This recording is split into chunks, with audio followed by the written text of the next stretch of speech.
que de les prendre sur leur truc à eux. Hein, voilà. Hein, c'est ce qu'on dit. C'est quand il y a des gains, ils sont privatisés. Hein, c'est ce que disait Roubini. Hein, quand il y a des gains, ils sont privatisés avec les banquiers, mais quand ils ont des pertes, Quand il y a des on les pertes, refile au peuple. on devient communiste d'un coup. Donc c'est voilà, exactement. C'est pour ça que je dis aujourd'hui en France, enfin peut-être pas en Grèce maintenant, mais en France en tout cas, ce sont les banques qui dirigent le pays. Voilà. Hein, c'est pour ça qu'on a un Macron, hein, banquier de la Rothschild, etc., énarque, blablabla, hein, à la tête du ministère des Finances. C'est pas innocent. C'est pas innocent. Et Macron, je ne sais pas si tu as vu ça, dans sa nouvelle loi, apparemment, c'est les journalistes de Cash Investigation qui disent ça. Ils disent que dans cette loi, il y aurait alors j'ai pas encore étudié la question à fond, mais qu'il y aurait une prédisposition dans cette loi qui interdirait d'enquêter sur Oui. le secret industriel, notamment, enfin, Mais voilà, absolument. une Mais augmentation du secret industriel qui interdirait. qui permet aux banques de bien planquer leurs trucs. Hein, Voilà. Et donc Cash Investigation, qui travaille beaucoup sur ces questions-là, qui va interroger les entreprises, etc., disait mais on ne pourra pas travailler dans ces conditions. On va finir en prison si on fait ce qu'on fait aujourd'hui. Donc voilà, le banquier qui défend finalement sa caste, encore une fois. Ah mais moi, je trouve ça absolument affolant. Alors pour en finir hein, justement avec la Grèce, hein, alors toutes ces informations, je rappelle, vous les avez sur Quotidien hein, pour nos éditeurs, hein, quotidien.com, vous pouvez les retrouver avec tous les liens. Là c'était le 19 janvier, hein, j'avais tweeté une semaine avant en plus, hein, j'avais envoyé ça sur mon Twitter, j'avais donné le top départ, donc c'était vers le 10 janvier, d'un bank run en Grèce. Hein. Après les deux plus grandes banques grecques, ce sont maintenant les quatre plus grandes qui ont fait appel au fonds d'urgence de la Banque centrale grecque, qui elle-même va chercher les fonds à la BCE, qui à son tour va endetter 500 millions d'Européens encore plus. Voilà. Tranquille. Rien qu'en décembre, écoutez bien, rien qu'en décembre, 3 milliards d'euros ont été sortis des guichets grecs. 70 milliards depuis le début de la crise. Donc ils sont partis à l'étranger, hein, notamment en Suisse, je précise. Et déjà 4 milliards estimés au 16 janvier 2015. Waouh, hein, ça fait mal ça. Et tout cela pour maintenir l'euro en Grèce, alors que la solution la plus simple consisterait simplement à sortir Athènes de la zone euro. D'ailleurs, de nouveaux esprits allemands prônent cette solution que je défends ici depuis 2009. Hein, Greek Exit est le seul chemin, la seule possibilité pour sortir de la vallée des larmes, selon Hans Werner Sinn. Hein, donc c'est le patron de l'Institut des recherches économiques allemand, hein, qui dit que en fait l'eurozone devrait permettre à la Grèce de sortir temporairement de la zone euro. Voilà, c'était dans Ekaterimini. Hein, voilà, donc vous avez le lien. Il y avait aussi Angela Merkel qui avait laissé par la voix d'un de ses conseillers fuiter l'idée qu'effectivement elle n'était pas opposée à une sortie de la Grèce de l'euro. Elle avait dit ça en décembre, hein, je ne sais pas si tu t'en souviens. Voilà, Bien sûr. Elle avait laissé fuiter ça comme une sonde. Mais ça n'a pas arrêté. Ça n'a pas arrêté. Tu veux lire la suite? Alors là, j'ai pas la suite sous les yeux. Alors bref, donc les Grecs savent que le parti extrême gauche va remporter les élections. Hein, donc là, je me suis planté parce que je mélange les élections présidentielles avec les élections législatives. Enfin, c'était donc le 22. Et en prévision, ont cessé de payer leurs impôts. Ce qui fait que leur ministère des Finances n'a ramassé que 20% des sommes prévues. C'est délire total. Donc l'objectif pour le mois de janvier était de ramasser 4,5 milliards d'euros en impôts, mais comment dire, le ministère des Finances donc a fait savoir que en fait au cours des 10 premiers jours du mois de janvier, eh bien ils n'avaient ramassé que 20% des sommes estimées. Rien à ajouter. Rien à question à ajouter à ça, non mais c'est vrai. Bref, enfin c'est une catastrophe quoi, voilà. C'est une catastrophe. Alors ils ont déjà un trou supplémentaire, hein, rien qu'au mois de décembre de 2014, de 1,3 milliard d'euros. Voilà. Donc ce qui va alourdir la facture. En prévision de la sortie donc et de ses conséquences, les Grecs retirent leurs économies et leurs salaires aussitôt qu'ils arrivent par mesure de sécurité. Voilà. L'Europe telle qu'elle est aujourd'hui est un démon destructeur à la seule solde des États-Unis. Hein. Lire capital.gr pour l'appel aux dons des banques. Les banques font des appels aux dons à la Banque Centrale Européenne, c'est génial. Donnez-moi. S'il vous plaît. S'il vous plaît. Et donc c'était également dans l'Express belge, ainsi que l'analyse de monsieur Nikos Konstantaras dans Ekaterimini. Voilà. Donc ça c'était vraiment très très intéressant pour ce qui concerne la Grèce. Je trouve ça mais complètement dingue quoi. Tiens, j'oubliais, je rappelle à nos auditeurs que je serai à Nancy. Hein, quand oui, j'ai les chiffres sous les yeux. Tu seras à Nancy. Samedi. Voilà, ce samedi-là. Samedi 31 janvier 2015, c'est à la Halle du Livre, 38 rue Saint-Dizier. Et samedi prochain, samedi d'après, je crois que c'est Clermont-Ferrand, hein, c'est ça? C'est Poitiers, samedi 7 février. Poitiers, voilà. Espace Place Leclerc, route Jean Quay, samedi 7 février 2015 à Poitiers. Voilà, et donc On donne les infos tous les mercredis à 16h pour les... c'est adorable, hein. Donc moi je remercie tous les lecteurs et surtout les auditeurs également qui sont venus me voir dans ces signatures. Je trouvais ça absolument adorable, vraiment. Et on voit Et les ils vous photos transmettent, voilà, des ils vous files d'attente sur les... et vous transmettent, et ils vous transmettent d'ailleurs régulièrement leurs amitiés et demandent de continuer la revue de presse. Hein, on dit que c'est le vital pour eux d'être informés. Véritablement on informés. continue. Et justement, alors là, je viens de recevoir un mail d'un auditeur Oui. qui me dit info qui vient de tomber à l'instant. La bourse grecque est dans le rouge vif. Les banques s'effondrent de plus de 20%. C'est Boursorama. Bah, on en parlait. Voilà, l'inquiétude gagne de plus en plus les investisseurs positionnés sur le marché grec. Deux baisses en début de semaine à moins 3,20% lundi et moins 3,69 mardi. La bourse grecque chute de plus de 10% aujourd'hui vers 14h30. Donc voilà, il y a une heure, c'était en train de chuter de 10%. Les banques grecques dont les valeurs s'effondrent. Alpha Bank perd 20% de sa valeur. Non mais c'est La piloté, Banque hein. nationale perd 26%. La Banque du Pirée chute de plus de 29%. Bref, voilà, c'est l'effondrement pour le marché bancaire grec. Attends, depuis qu'on en parle, depuis tout à l'heure, franchement, il n'y a pas de quoi être étonné, hein. Oui, bah ça ne fait que confirmer. C'est pour ça que je lisais cette info de Parce que qu'est-ce que notre ça fait? auditeur Vincent. Parce que derrière tout ça, qu'est-ce que vous voyez? Vous voyez une tentative des traders de Francfort et surtout de Wall Street de forcer la Banque Centrale Européenne de faire une nouvelle injection de liquidité, hein, donc de planche à billets, hein, de photocopieuses, milliards. rien que pour la Grèce.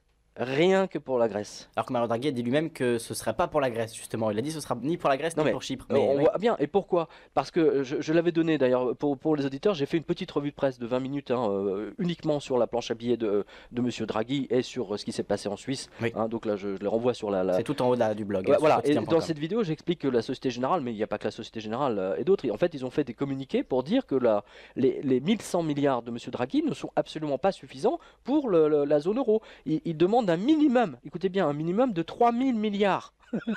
Et avec ce qui se passe là, en ce moment même, là où on parle à Athènes, bah, ça va monter à 5 milliards. Voilà. 5000 milliards. 5000 milliards, ouais. Oui. On se mélange avec tous ces milliards. Puisqu'on parle de ça, il y a une info Incroyable. que j'ai trouvé vraiment particulièrement Incroyable. grave et hallucinante. Attention à vos économies, suppression de la garantie 100 000 euros. Oui. Voilà, alors là on est en plein dedans. Attends, ça fait 2 ans que j'en parle. Oui, oui, bien sûr. Mais bien là, sûr, là, voilà, tu l'as. on y est. Moi, je la vois pas. Vas-y, Léa, parce que... Monsieur De Brouwer a vu sur l'Express belge, qui lui au moins donne des informations, le seuil garanti des 100 000 euros de dépôt bancaire ne vise qu'à donner un sentiment de sécurité. Depuis le début de cette année, les dépôts bancaires qui dépassent 100 000 euros ne sont plus garantis par l'État en Autriche. À partir de 2016, cette mesure sera appliquée sur l'ensemble de l'Europe, une conséquence de la création de l'Union bancaire européenne. Elle vise à éviter que les contribuables ne soient mis à contribution en cas de faillite des banques. Ok, bon. Donc on fait l'inverse, hein. C'est logique, hein. Là on est dans la pure logique, hein. Donc les banques doivent maintenant détenir davantage de capitaux, les actionnaires des banques et leurs créanciers seront mis à contribution dans le cadre de la restructuration d'une banque défaillante. Mais cela n'empêchera pas l'État d'intervenir pour sauver les banques menacées en faisant appel à l'argent des contribuables. Bonjour la nouvelle langue. Hein. Écrit le journal autrichien Salzburger Nachrichten. Eh bien voilà, c'est beau les politiques, non? Donc traduction quand même, parce que là on est en pleine novlangue comme tu le dis. En cas de fonte bancaire globale, voilà, tout l'argent des contribuables pourra être pris. Bah voilà. C'est juste un montage bidon, d'autant plus bidon que, comme on l'a vu avec la Santander, dont on va parler aussi juste après, aucune banque n'est à l'abri d'une faillite immédiate. Voilà, c'est-à-dire sur l'Express belge pour le croire. Donc le seuil garanti des 100 000 euros de dépôt bancaire ne vise qu'à donner un sentiment de sécurité trompeur. Bah, justement, je l'ai la Santander. Vas-y, alors vas-y, lis la Santander et moi je vais lire ensuite la banque italienne, la faillite d'une autre banque italienne. Très bien, on y est. Alors la Santander en faillite qui doit augmenter son capital. Les aventures de la Banco Santander ne sont pas terminées, loin de là. L'établissement doit injecter dans son capital 7 500 millions d'euros, 7 milliards et demi, rien que ça. En cas de panique bancaire des Espagnols, et aujourd'hui tout est possible, la banque serait obligée de fermer ses portes en 5 minutes. Cela veut dire qu'elle a dilapidé un minimum de 7 milliards de dépôts de ses clients. Eh oui, dingue. C'est ça que ça veut dire, hein. Faut pas l'oublier, hein. 7 milliards d'euros, voilà, avec l'effet levier, évidemment. Lire ici El Mundo, merci à monsieur Dresser. Deiser. À Deiser, pardon. Dans le même registre, aux US, la Northern Star Bank est tombée le 9 décembre, en toute discrétion, comme la Frontier Bank californienne. Début novembre. Il n'y a plus de frontières. Il n'y a plus. Voilà, il n'y a plus de frontières. Il n'y a plus de Frontier Bank. Lire donc la liste des banques mourues de la FDIC qui assure les dépôts pour le compte de l'État fédéral. En Europe, c'est le magazine Bild, magazine allemand, qui craint un bank run en Grèce et avertit ses lecteurs sur une sortie des Grecs de la zone euro. Très curieux, car la BCE, elle, souffle le chaud et le froid sur cette affaire. Un coup, ils sortent, un coup, ils restent, Ouais. au gré des opérations des traders de Francfort. Absolument. Donc- Là, tu comprends mieux pourquoi un coup c'est oui, un coup c'est non. Voilà. Oui, Parce oui, que ça leur permet eux de jouer le pour et un ensuite. petit coup à la baisse, un petit coup à la hausse. Exactement, Ouais. exactement, c'est tout à fait ça. Voilà. Dans tous les cas, les établissements exposés à Athènes ont des soucis à se faire. À part cela, tout va bien dans le monde des banques. Ah, j'oubliais, Thomas Gilbert, ce gestionnaire du hedge fund Wainscott Capital, donc qui a été retrouvé poignardé dans la première semaine de janvier. Une histoire plus crapuleuse qu'autre chose, et une histoire de plus de mort de banquiers étranges. Absolument. Donc malgré des résultats mitigés en fin d'année, les banquiers se sont versés au Canada plus de 12 milliards de dollars de bonus. Voilà. Pris évidemment sur les comptes des gens. Ah bah, C'est quand même, à lire attends, sur lapresse.ca. Faut pas déconner, attends, le métier de banquier, il faut qu'on prenne l'argent des gens, sinon c'est pas drôle. Et merci à Yvan. Voilà, c'est absolument scandaleux. Alors tiens, puisqu'on nous dit que tout va bien dans l'eurozone, hein, puisque BFMBC, etc., et tous les autres médias ne nous donnent aucune information, sachez simplement qu'une autre banque italienne est en faillite, c'est la Banca Carige di Genova. Hein, voilà. Alors la Banca Carige, basée à Gênes, donc, est en faillite. Son action ne vaut presque plus rien, et comme tout arrive en même temps, les autorités italiennes, pourtant habituellement assez fantaisistes hein, dans ce domaine, ont rejeté les comptes officiels de la banque de 2013, pourtant validés par les commissaires aux comptes. C'est ça qui est génial, quoi. Oui. Je suis sûr qu'elle a passé les stress tests aussi. Oui, oui. Ouais. Alors, tenez-vous bien, hein, non-respect des normes comptables italiennes, en particulier les IAS 1, 8 et 36. Hein, voilà. La combinaison italienne poussée à l'extrême ne passe plus, sans doute parce que les Italiens se sont ridiculisés avec les bilans de la Montepaschi, la banque. Il faut dire que le président de la Carige Banca, M. John Berneschi, avait été mis en examen pour ses bilans passés chez Weight Watchers, Weight Watcher comptable. La banque a maquillé ses pertes de 2012. Non mais écoutez, c'est drôle. Elle a déclaré 63 millions d'euros alors que les pertes étaient de 133 millions. C'est Weight Watcher, tu sais, je suis passé. On a fait un petit régime, vous inquiétez pas. C'est bon, On est plus en forme maintenant. bah, voilà. Ils sont forts leurs comptables. Hein. Et alors c'est encore plus fort. Et les pertes de 2013, déclarées officiellement à 30 millions, auraient dû être de 600 millions. Oh les escrocs, non mais c'est dingue quand même, ça c'est fascinant, c'est vraiment fascinant. Vous avez ici une très belle démonstration de l'arnaque générale menée par les banquiers en général, et les Italiens en particulier, qui devraient se reconvertir comme acrobates de haut vol. Elle est très très bonne, hein, parce que ça m'a mis à 4h du matin. Hein, donc comme acrobate de haut vol au cirque Zavata. Voilà. Lire ici 24 ore ou Milano Finanza. Voilà. À part ça, la zone bancaire euro se porte comme un charme. Tout va bien. Tout va bien dans le monde des banques, tout va bien dans l'eurozone, tu vois. Tu sais que Draghi il va finir par avoir un cancer à ce rythme. Hein, il va pas tenir longtemps le mec, hein. Sa santé, il va y laisser sa santé le mec. Hein. Peut-être qu'il pense aux quelques millions qu'il a sur un compte en banque qui vont bien lui servir après. Non mais ça serait, moi qui se chope un cancer ne m'étonnerait pas. Hein. Sincèrement. Ouais. Mais c'est rien par rapport aux millions de cancers que ces enfoirés de banquiers ont déclenché, à tous les gens qui sont tombés dans le chômage, etc., qui ne s'en sortent plus, qui se culpabilisent, etc., etc. Ouais. C'est monstrueux. Oui, les monstrueux. patrons à qui on refuse de faire des prêts. Voilà, tous les patrons qui se sont suicidés, j'en passe, c'est des meilleurs. Mais comme là, pareil, j'entendais par rapport à ces 1000 milliards d'euros qui sont proposés par Mario Draghi, les analystes économiques nous dire oui, alors cet argent, il va servir aux banques, soit à prêter à des petits patrons, soit à prêter même à des ménages, soit à spéculer sur, enfin, ils n'ont pas dit le mot spéculer, soit à investir sur des actions qui rapporteraient plus d'argent, comme des actions d'entreprise par exemple. Oui, donc en gros, l'argent va servir à spéculer, quoi. Voilà, on leur donne 1000 milliards pour spéculer, pendant ce temps, le peuple crève de faim. Voilà, c'est ça le résumé de cette affaire de la BCE. Voilà. Alors tiens, justement, il faudrait qu'on parle du franc suisse aussi, hein. on va en parler évidemment. Mais, oui, voilà. non, mais attends, il y a quelque chose de beaucoup plus important. Alors ça, c'était dans la semaine du 3 janvier. Hein, donc vous avez tous les liens sur quotidien.com. C'est l'accordéon du CAC 40 est organisé par les banques françaises et japonaises. Alors moi, j'avais déjà expliqué ici, c'était avec toi il y a grosso modo 6 mois, que ce sont les banques japonaises avec leur planche à billets à elles. Hein, je rappelle que les japonaises sont quand même les numéros 1 de la planche à billets avec les Américains, hein, ex aequo. Hein. Mais la Bosch, oui, effectivement. La Bank of Japan est à sa 40e planche à billets, je crois, depuis maintenant. Je sais pas combien de temps. Enfin, bon, ils prennent le modèle sur les amis américains. Alors, voilà, depuis 3 ou 4 ans, le CAC 40 fait du surplace. Vous l'avez tous vu, hein, chers auditeurs. Voilà. Quand la bourse monte, BFMVC vous donne le commentaire pareil à gagner des points. La bourse de monde, etc. Alors qu'en réalité, il n'y a rien eu de gagné. Juste des allers et retours parfaitement pilotés dans le temps, mettant les gains ou pertes parfois en France, parfois au Japon. Un contrat non écrit a été passé entre la France et la banque photocopieur du Japon. Donc les banques japonaises achètent les actions des sociétés françaises à Paris, et en échange, les banques French achètent des actions japonaises pour faire monter artificiellement l'indice Nikkei. Comme s'ils avaient besoin de ça, tu vois. Un coup, c'est le CAC 40 qui monte et le Nikkei qui baisse. Un autre, c'est l'indice Nikkei qui monte et le CAC 40 qui baisse. Voilà. Cela a fait dire à Zero Hedge, je te gratte le dos et tu me grattes le dos, se moquant ouvertement de cette arnaque des banques franco-japonaises. Hein, si tu veux lire la traduction. Oui, alors les investisseurs français se gavent de stocks japonais à nouveau, comme ils l'avaient fait fin 2013. Ouais. Et comme Bloomberg le rapporte, c'est un signe que Nomura, c'est un signe pour Nomura que le marché est prêt à tomber. Comme ces investisseurs français avaient tout lâché entre janvier et février 2014. Voilà. Les Français sont des acheteurs énormes, étaient des acheteurs énormes à la fin de l'année dernière, et maintenant ils le font à nouveau, note Nomura. Ouais. S'ils décident de virer leur position, le marché japonais pourrait s'effondrer. Alors voilà, donc en fait le marché japonais, hein, donc c'est Bloomberg qui nous le dit, hein, donc également l'analyse de ZH, hein, c'est très intéressant d'ailleurs. Hein, ça veut dire quoi? Ça veut dire que ce sont les banques françaises qui tiennent, quand je dis le tiennent, elles font léviter le Nikkei. C'est quand même n'importe quoi. Mais il faut, attends. Et on sait qu'à jouer avec l'indice Nikkei, on finit Nikkei. On finit Nikkei, ouais, c'est bien, hein, bien. Je commence à retenir la leçon. Ouais. Non, mais ce qui est quand même incroyable, comment les banquiers français peuvent être aussi bip, hein, pour prendre des positions sur le marché japonais qui peut s'effondrer d'un instant à un autre avec un endettement de 300% du PIB. C'est la définition d'une bulle. Hein.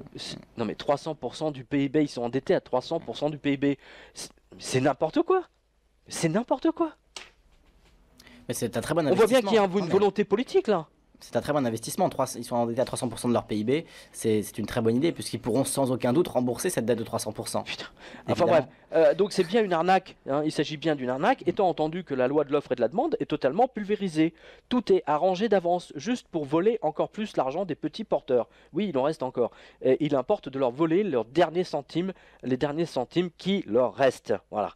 Hein. Donc vous comprenez maintenant pourquoi le CAC 40 fait du mouvement d'accordéon, hein, depuis 3 ans. Hein. C'était que ça, tu vois, tu montes, tu descends, tu montes, tu descends. Mais en fait, techniquement, tu es toujours au même point. On passe du caca à la nique, effectivement. On passe du caca au niqué, ouais. Voilà. Ouais, voilà. Mais j'espère que c'est... Enfin bon, bref.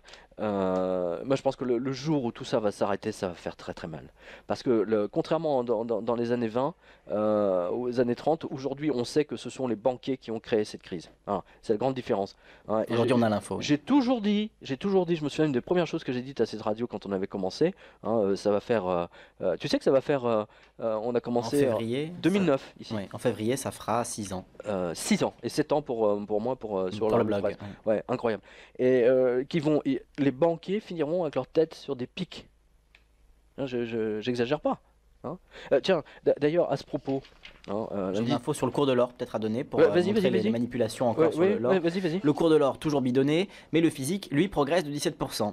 Le souci est que malgré toutes les odieuses manipulations montées de toutes pièces, sans jeu de mots, par la Fed, la Maison Blanche et les grandes banques américaines, japonaises et allemandes, le cours de l'or a quand même progressé de 17% de janvier 2014 à janvier 2015, soit une progression de 5 000 € par lingot. Ce qui est la preuve des tensions monstrueuses qui parcourent en ce moment même la totalité du marché. Inondé d'or en carton et en papier, bouffant 80 grammes. Moralité, il n'existe rien de mieux que d'acheter de l'or. Pour la simple et bonne raison que vous le sortez du marché. Les banques seront obligées de remettre encore plus d'or papier. La relique barbare résiste malgré toutes les misères que lui fait le 666. Ouais, non, mais c'est incroyable hein, ce qu'ils font. Et là tout le monde a vu. Lorsque les Suisses ont décidé de ne plus défendre le cours de l'euro et du franc suisse, d'un seul coup, l'or après a augmenté. Et ensuite, dans la foulée, tu as eu la deuxième lame. Tu sais, tu as la planche à billets de la Banque Centrale Européenne. Alors là, l'or s'est littéralement envolé. Littéralement, hein, parce que toute planche à billets déclenche un refuge massif dans l'or. Voilà. Donc, et là, ils vont pouvoir, je pense que 50%, sincèrement, je le dis, je pense que 40 ou 50% de la planche à billets des 1100 milliards de M. Draghi, Goldman Sachs, ne pas oublier, hein, c'est un ex de Goldman Sachs, va servir en fait à dézinguer le cours de l'or et de l'argent. Et d'ailleurs, il était responsable de Goldman Sachs Europe à l'époque où Goldman Sachs a travaillé avec la Grèce pour modifier ses comptes, truquer ses comptes pour la faire entrer dans l'euro. Mario Draghi était à l'époque responsable de Goldman Sachs Sachs Europe. Oui. Et il dit non, je n'avais rien à voir avec ça, je me souviens pas. C'était. Je les connais pas. Voilà, je les connais pas, je ne sais pas qui est Goldman Sachs, j'ai travaillé pour eux pendant 5 ans, mais je ne sais pas qui sont ces gens. Voilà, donc on est censé le croire. Hein. Trichet avait fait la même chose. Hein. Trichet avait fait la même chose dans une fameuse interview. Il porte tellement bien son nom. Ah oui, Goldman Sachs, c'est qui? C'est une banque irlandaise, non? Je suis pas sûr de me souvenir. Mais... Ouais, bien sûr, Tiens, à propos de 666, non mais ça c'est génial. C'est un lecteur, je dois ça un auditeur lecteur parce que ça c'est trop drôle. La Banque Centrale Européenne et l'Union Européenne a envoyé des directives à toutes les banques centrales des pays en leur interdisant, écoutez bien, la production de pièces euros avec toute notion religieuse, avec le Christ dessus. Alors la Macédoine avait un billet ou des pièces, je sais plus, enfin donc ils ont interdit à tous ces pays d'avoir des représentations de personnages religieux sur les pièces. Hein, parce qu'ils disent nous sommes laïcs, nous respectons la laïcité, blabla, tu vois. Nous on croit en rien, mais donc respectez tout ça, virez le Christ de toutes les pièces. Ok. Voilà. Alors écoutez ça. Ça c'est drôle. Alors c'est notre lecteur Monsieur Boisseau de Mesmet. Il y a 679 sièges de députés à Bruxelles. Mais attendez, tous les sièges ont été attribués aux parlementaires européens, sauf un seul, qui reste non attribué et inoccupé. Ce siège porte le numéro 666. Voici un extrait de la liste des numéros des sièges du Parlement, liste distribuée à tous les parlementaires. Alors, je ne vais pas vous faire toute la liste, hein, mais on va dire que là, déjà, ça part de 655. Donc, Monsieur Couteau, Fitzsimons, Highland, Kunz, de la Perrière, siège 659, Marchiani, 660, etc. 665, Monsieur Zissner. 666, personne. Les tirets. Le petit tiret. 667, Monsieur Capato, 660 Turco, Monsieur Bonino, Panella, Dupuis, etc. Et le dernier de la liste, Monsieur Crollet. Monsieur Crollet, ouais. J'étais mort de rire. Écoute, non mais c'est incroyable. Donc c'est les mêmes mecs, tu vois, qui te disent, nous sommes laïcs, nous croyons en rien, et ils se retrouvent face au siège 666, ils ne le donnent pas. Il a été occupé, paraît-il, alors un autre lecteur m'a donné une information complémentaire, il y a quelques années, il a été occupé, écoutez bien, par la petite fille de Benito Mussolini. D'après son j'ai pas vérifié, hein. mais je trouve ça génial. Ils ont fait exprès de lui donner le 666, et l'Union Européenne. Hein, voilà. Il faudrait vérifier ça, effectivement, ça paraît complètement fou, mais oui, effectivement, enfin la liste en tout cas, oui, là c'est clair, hein, 666, non. Alors moi franchement c'est idiot de ne pas le donner le 666 car en vérité ce siège aurait dû être donné à Monsieur Juncker, hein, Monsieur Jean-Claude, lessiveur en chef aux ordres de la bête à cette tête du dollar américain. Comme quoi il existe des superstitions chez tous ces enfoirés européistes de BIP qui se battent pour la laïcité absolue. Ils ne veulent pas du Christ sur les pièces, mais respectent le 666 de l'Apocalypse de Jean. Et ils ont raison. Hein, ils respectent le maître. L'or. C'est génial. Ils respectent la bête à 7 têtes, t'as vu? Fascinant, hein, quelque part. Les tenants et aboutissants. Mais attends, ça t'explose la cervelle quoi, à ce niveau-là. Quoi. Je comprends pas. Je ne sais pas quoi faire de cette info là, honnêtement. C'est énorme. Ouais. Hallucinant. Mais t'as vu justement que la banque suisse était effondrée de 6,66% le jour où ils ont dépégué.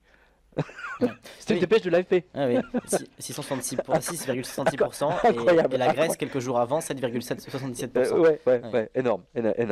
Enfin bref. Donc voilà. Alors tiens, justement, puisqu'on parle de la Grèce, abordons les dieux grecs. Alors je remercie Monsieur Vicker parce que qui a pris cette photo pour nous. Moi j'ai appris ça quand j'étais en signature à Metz justement. Hermès, hein, le cellier, la boutique, le luxe ultime. Hein, a fermé sa boutique de Metz et c'est extrêmement révélateur de la sévérité de la crise qui frappe la France, qui s'est bien donc transformée en Grèce justement. Metz, pourtant ce n'est pas Marseille-Nord, hein, surtout avec tous les habitants qui travaillent au Luxembourg juste à côté. Hein. Bien entendu, cela a été passé sous silence, sauf ici, hein, donc sur quotidien.com et à la radio. Stéphane nous dit, Hermès a fermé ses portes le 31 décembre 2014. Ils sont partis comme le dieu des voleurs, en laissant une affiche format A5 et écrite en tout petit. Bref, si le messager des dieux se fait la malle, on n'est pas dans la mouise, nous dit-il. Alors, allez voir sur le quotidien.com, vous avez la photo hein, d'Hermès, hein, du courrier Hermès dans la vitrine. c'est quand même assez Le extraordinaire. magasin de Metz fermera ses portes définitivement le 31 décembre 2014. Nous vous remercions chaleureusement de votre fidélité, blablabla. Blablabla. C'est quand même incroyable, incroyable, incroyable. Alors, quand j'étais à Metz, justement, ce qui était très intéressant, c'est que tous les lecteurs auditeurs qui sont venus me voir, en fait, là, les 30%, ils travaillaient au Luxembourg, hein, en général dans des banques, etc. Voilà. Dans la lessiveuse. Dans la lessiveuse. Alors, tiens, à propos de lessiveuses et assureurs, monsieur Omar Arché Mezza, 33 ans, devait se rendre à une réunion le 9 janvier dernier au Marriott de Palm Desert, organisée par son employeur AIG. AIG, le fameux assureur, les potes de Blight Masters, l'assureur à qui on doit, entre autres, la crise des subprimes. Mais monsieur Omar n'y est jamais arrivé. Il a été retrouvé mouru, dans un étang proche de l'hôtel. Bon, l'avantage pour lui, c'est qu'au moins il était bien assuré. Incroyable tous ces morts, hein. Ouais, c'est Invraisemblable, hein, entre les assureurs et les. On commence à voir des assureurs maintenant qui dégagent, hein, t'as vu? ouais, ça gagne les assureurs aussi. Incroyable, Effectivement, incroyable, qu'ils s'assurent incroyable. bien. Qu'ils s'assurent bien. On peut se dire aussi que, au moins, quand un assureur meurt, l'assurance vie est bien versée. Ah tiens, Là, il n'y a pas de problème. exactement. Alors parlons justement de la corruption totale des politiques et des banques. Ouais, Et comment les l'article, banques. je l'ai. Tu l'as, vas-y, tu veux le lire? Malgré les dégâts monstrueux et illégaux faits par les CDS et autres CDO depuis 2007, cela n'a pas empêché les banques américaines d'en vendre pour 20 milliards de dollars rien qu'en 2014. Et ce sera encore plus en 2015, c'est-à-dire sur Bloomberg pour le croire. Merci à Madame Abramovic. L'agence de notation Standard & Poor's a payé 1 milliard de dollars à la justice américaine pour qu'elle abandonne la plainte l'accusant d'avoir bidonné ses notes dans les dossiers des subprimes. Si, personne n'ira en prison, encore une fois. C'est génial. 1 milliard de dollars quand même, hein. Ouais. Ça fait cher l'amende. Oui, parce que Oui, faut non, dire- mais attends, 1 milliard, tout ça pour les 600 ou les je sais pas combien de trilliards qu'ils ont pris. Bien sûr, oui, non, on est pas d'accord, bien sûr, grand-chose, hein, mais juste excuse-moi. pour rappeler qu'est-ce qu'avait fait Standard & Poor's, c'est que les produits Toxiques. les produits pourris qui ont provoqué la crise des subprimes, Les emprunteurs pourris, ils ont voilà, mis du étaient triple A, bien notés triple A pendant Voilà. des années et ils n'ont changé leurs notes qu'après l'effondrement du système. Donc Exactement. voilà, leur rôle là, je veux dire, vous servez à quoi les gars? Vous servez à quoi si rien. c'est pour ça? Et, enfin, on sait à quoi ils servent, mais voilà, on se comprend bien. Donc troisième info, la corruption des banques, hein. La banque suisse UBS, elle, a payé 14,5 millions de dollars pour que la justice US la laisse en paix dans l'affaire des dark pools, ces bourses privées en théorie illégales. 14,5 millions de dollars pour Pas un grand-chose, dark pool, effectivement, c'est pas grand-chose. C'est pas grand-chose. C'est-à-dire sur le New York Times, et en PS, tu ajoutes, les Irlandais paieront désormais une taxe sur l'eau, c'est-à-dire sur la RTBF pour le croire. Non mais c'est génial, t'as vu? Donc l'Irlande qui est pays catholique, je rappelle, hein, c'est très important pour les vampires traders, hein, donc de décimer tous les pays catholiques, hein, c'est très important de les mettre en esclavage. Donc là, les Irlandais ont passé une taxe, hein, sur l'eau, hein, donc plus tu consommes d'eau, plus tu payes d'impôts, c'est génial. Non mais c'est énorme ça comme info, hein. Parce que ça nous prend au nez ça, en France. Ça va? Ah, je suis Faut- consterné, prends- je suis consterné. Prends un petit café. Il faudrait. Voilà, donc ça vaut le taxe sur l'eau, hein, on a vu nous la taxe sur la pluie, sur les puits, hein, tu vois, et là c'est direct la taxe au robinet. Incroyable. Pourquoi pas payer une taxe sur sa propre salive aussi, donc on y est, après tout. Oui, Pourquoi non, pas, mais oui. on y va, hein. Sur ses doigts, Euh, sur ses ongles, oui, la taxe des ongles, après tout. Aux ongles pouces, il faut qu'on paye. Alors, il y avait une autre information, justement, alors pendant que tous ces banquiers se goinfrent, et je pense que comment dire, la Belgique est en avance, hein, sur la mise en esclavage par rapport à la France. Je ne sais pas si tu as vu cette information, mais la Belgique ferme ses ambassades. Non, je l'ai pas vu, attends, je vais la trouver. Ah, c'est incroyable. Je vais commencer Vas-y. alors, c'est important. Après la France, qui a fermé certaines de ses ambassades et consulats en Afrique, voici que la Belgique a décidé de fermer 18 de ses représentations diplomatiques en Europe et aussi en Afrique. C'est la fin progressive de la présence belge, hein, dans le monde. Alors, les ambassades de Tallinn en Estonie, Riga en Lettonie, Vilnius en Lituanie, Ljubljana en Slovénie et Nicosie à Chypre seront fermées. Voilà. La Belgique n'aura plus de présence dans ces pays. En France, les tâches des consulats généraux de Lille, donc belges, hein, des consulats belges de Lille et Strasbourg, seront reprises par l'ambassade à Paris, tandis que celles de Cologne en Allemagne seront gérées depuis l'ambassade de Berlin et celles de Genève en Suisse par la représentation permanente belge auprès de l'ONU. Je veux un visa, tu vas à On l'ONU. réduit, on réduit, on Ah réduit. bah ouais, non mais attends, c'est du délire. En Afrique, les ambassades belges de Tripoli, Libye, Brazzaville, Congo seront fermées, ainsi que les consulats généraux de Casablanca, Maroc, et Johannesburg en Afrique du Sud. En Amérique, le consulat de Toronto, Canada, donc fermera fin décembre, et ceux de Quito, Équateur, et La Paz en Bolivie, courant 2015. L'ambassade de Kaboul, Afghanistan, cessera ses activités en janvier, tu m'étonnes. D'ici 2 ans, d'autres ambassades seront fermées et les tâches habituelles redonnées aux ambassades de France, de Hollande ou d'Allemagne. Voilà. La Belgique, alors on voit bien là que on s'oriente en fait à une seule ambassade de l'Union européenne. Hein. C'est ça que Mm. ça, Mm. c'est ça qu'on voit arriver là. Hein.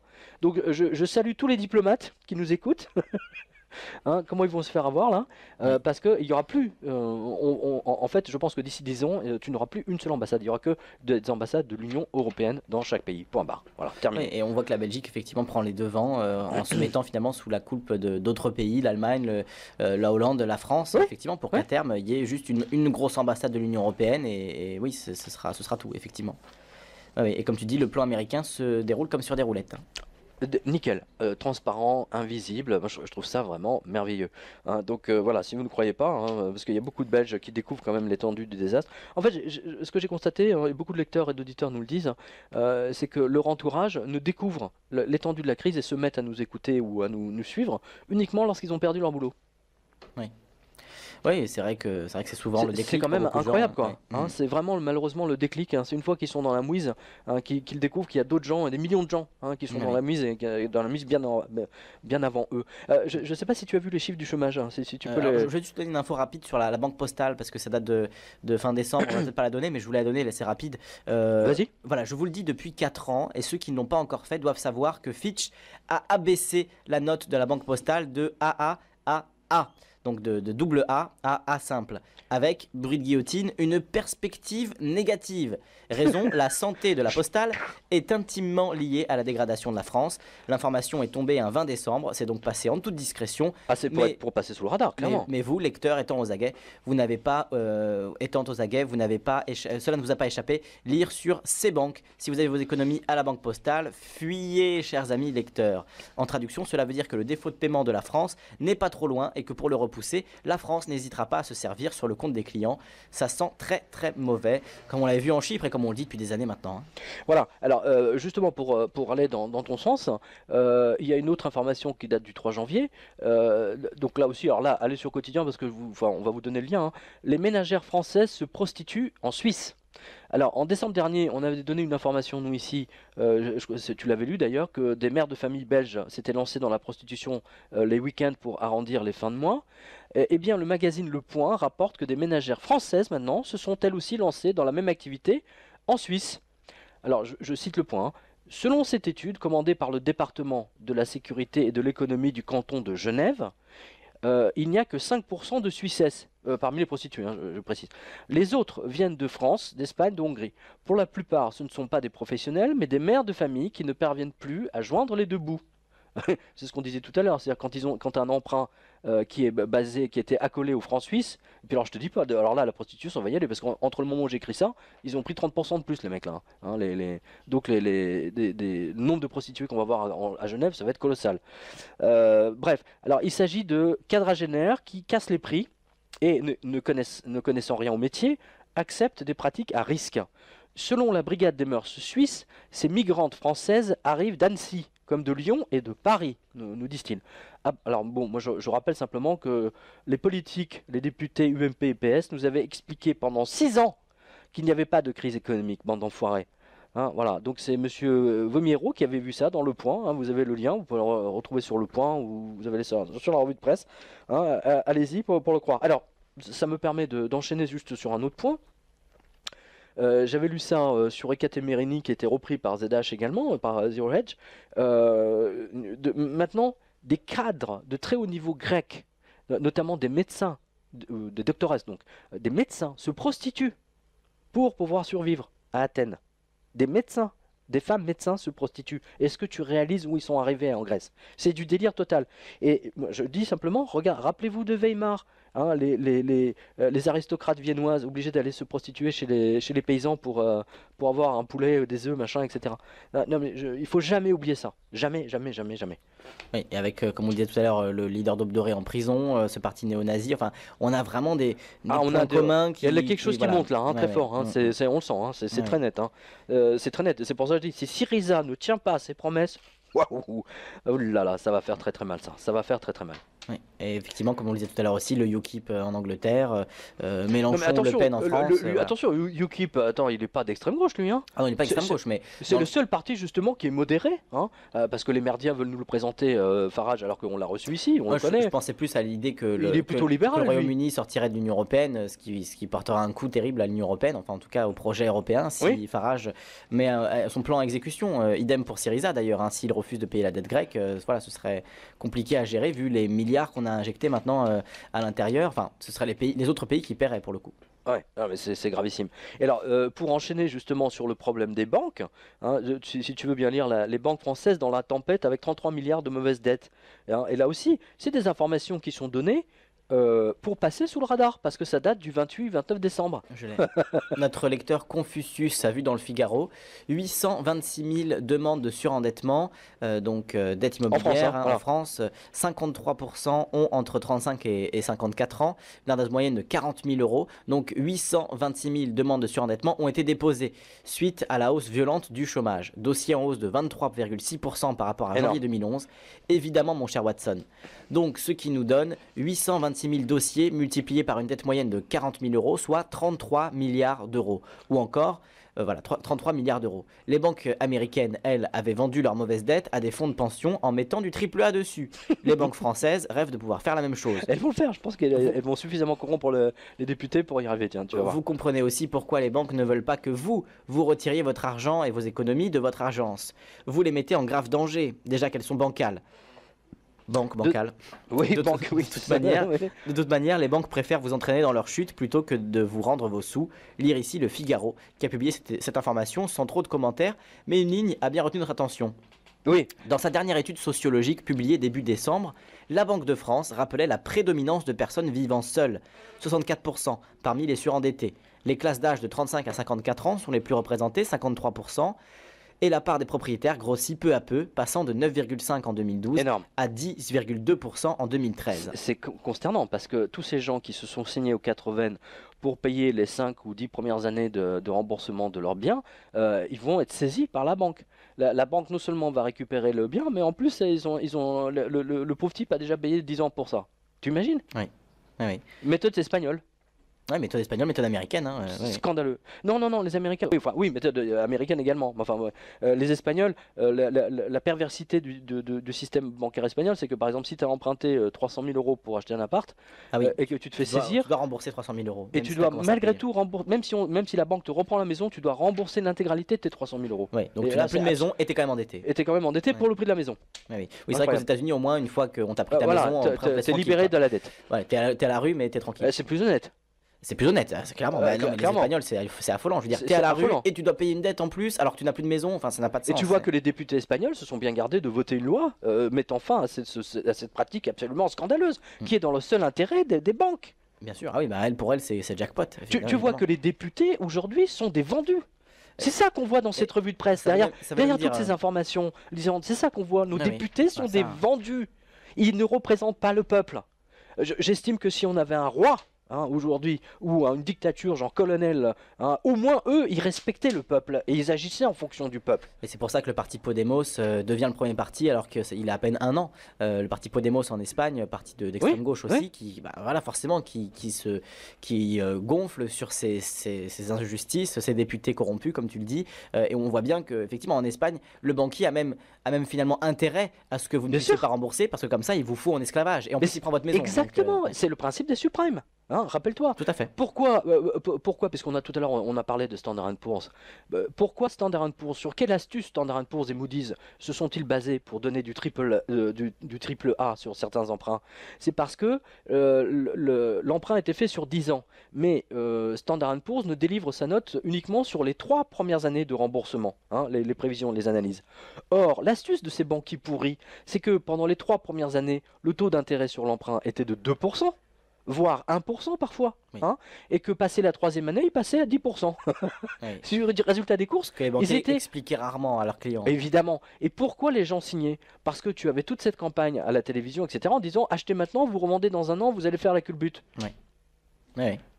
Rappelle-toi, hein, Ah, voilà. tout à fait. Non, Tout non, à mais fait. c'est très C'est important exactement de ça. rappeler tout ça. C'est très important pour que nos auditeurs l'aient à l'esprit, hein, et qu'ils puissent l'expliquer à leur entourage. C'est très très important. C'est là, c'est là-dedans, c'est là se trouve l'arnaque, hein, la racine de la chose. Voilà. Attends, donc oui, autant. Excuse-moi, je reviens à un truc. Mhm. C'est que je vois maintenant remonter de nos lecteurs auditeurs, je vois arriver de plus en plus de nouvelles photos où tu vas au Crédit Agricole, tu vas à la Société Générale, etc. Vous ne pouvez plus retirer, prévenu. Alors maintenant c'est 50 euros. Rappelle-toi, avant c'était genre 400 euros, maintenant c'est Oui. 50 euros, 100 euros, hein, que ce soit Banque Postale ou autre, peu importe. Mais c'est incroyable! Tu te rends compte? C'est incroyable, c'est pour ça que je dis à nos auditeurs, voilà, maintenant vous avez la preuve que tout ce qu'on vous a annoncé depuis 6 ans, 7 ans, c'est la réalité. On va vers une explosion du système. Prenez vos dispositions, hein. Je sais qu'il y a des gens qui n'ont pas de sous, mais Dieu merci, en France, on a encore des gens qui en ont, hein, qui ont du capital. Dieu merci, hein, sinon la France ne serait pas en cinquième position des pays les plus riches. On n'est quand même pas l'Albanie non plus, hein. C'est pas parce que voilà. Donc à ceux-là, je leur dis sauvez vos sous, sauvez vos économies, hein, voilà. Prenez toutes les dispositions possibles et imaginables et surtout ne laissez rien en banque. Voilà.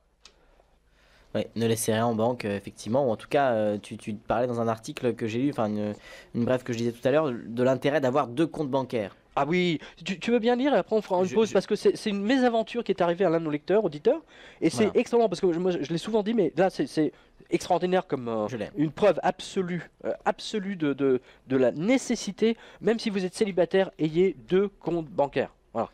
Donc l'un de nos lecteurs a vécu un cauchemar. Témoignage de ce lecteur. J'ai été licencié au mois de mai, par rupture conventionnelle. Or, je dois encore patienter un peu car les indemnités chômage ne sont versées qu'au bout de 6 mois de carence. Je vous Avant passe... c'était 3 mois, hein. Avant c'était 3 mois. Je vous Ah. passe un lien inaperçu, mais qui va en plonger plus d'un dans un cauchemar social. Autrement dit, depuis 6 mois, c'est système des merdes. J'ai été assez prévoyant, donc je mettais du liquide pour enflouer le compte autant que possible. Seulement, j'ai fait une erreur fatale, être client de la banque postale. Eh ouais. Comme tu dis, ça fait 4 ans qu'on rappelle qu'il Oui. il vaut mieux retirer ses billes de cette banque parce qu'ils font absolument n'importe quoi. Alors lui, il est victime de ça. Il aurait été à la Société Générale ou à la BNP, il aurait pu s'arranger, hein. Mais là, il a la Banque Postale, c'est un système monstrueux, mortifère, hein, voilà. Donc pour un découvert autorisé de 300 euros non remboursé dans les temps, c'est mon clôturé, le seul compte CCP que j'avais. Ces enfoirés. Ces enfoirés, ces bâtards, c'est complète. tout ce qu'on veut. Voilà, on peut compléter. Avec un commandement de payer par voie d'huissier. Mais je suis sur le point d'obtenir ces indemnités de chômage. Sauf que je n'ai plus de CCP pour recevoir cet argent. Et voilà. Avoir un livret A à la poste ou ailleurs, la banque postale observe un délai de 10 jours dans lequel l'argent crédité n'apparaît pas. Car l'argent est consigné, coincé, on ne sait où. Donc pour le retirer en espèces, il faut attendre. Et voilà. Après avoir réglé en liquide la somme que je devais à l'étude d'huissier de justice, j'ai encore une voiture mais plus d'assurance, plus de CCP pour la payer. La galère n'est pas finie. Il faut ouvrir un compte courant ailleurs. Je me suis donc présenté à la caisse d'épargne, ancien établissement public. La fille derrière son bureau m'accueille gentiment et me demande l'objet de mon passage. Elle me répond qu'une ouverture de compte courant se fait sur rendez-vous, puis glisse la question fatale. Avez-vous un compte courant existant ? Nenni, lui répondis-je. Elle se lève et va dans un bureau voisin. 1 minute d'échange confidentiel et me revient en me disant « Non, on ne vous ouvrira pas de compte, ce n'est pas possible sans un salaire. » Je lui réponds « Pourtant, la loi de juillet 2013 vous oblige à me remettre un document attestant de votre refus de m'ouvrir un compte courant. C'est une obligation légale. » Ce à quoi elle rétorque « Ah, nous ici on fait pas ça. Allez donc voir dans un autre établissement, vous verrez bien. » Quel putain. Pardon. Ouais, non, je comprends. Je continue. La Banque de France a l'obligation de m'ouvrir un compte courant. Mais pour cela, la première banque qui refuse cette obligation légale de me produire ce document à titre gratuit, comme leur donne la loi du 24 janvier 1984, renforcée par le décret du 29 janvier 2009, du 29 juillet 2009, et encadrée par l'article L312.1 du Code monétaire et financier.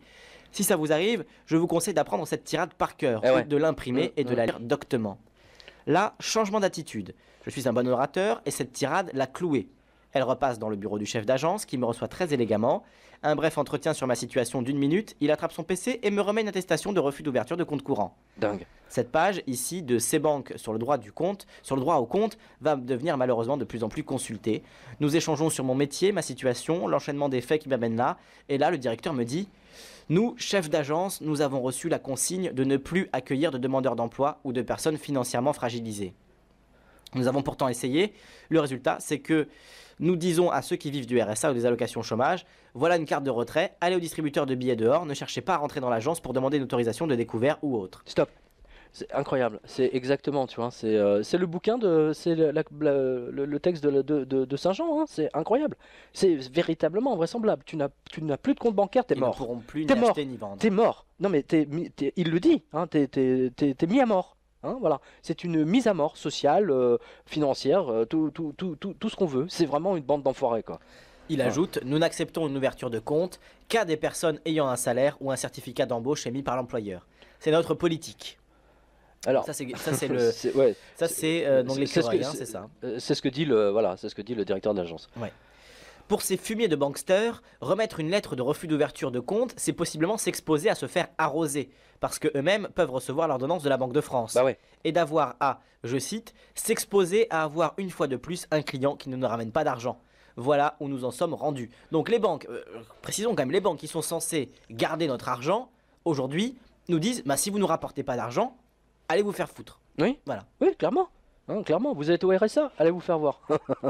Et en plus, attends, les pauvres mecs qui sont au RSA, t'as la banque postale, elle, qui garde son argent pendant 10 ou 15 Oui, jours, oui, oui. voire un mois. En disant, faites Quelle un, bande faites un autre d'enfoirés. compte ailleurs et puis on verra. Quelle bande d'enfoirés. Non mais là, c'est la démonstration typique hein, Enfin bon, on va Oui. pas revenir, vas-y.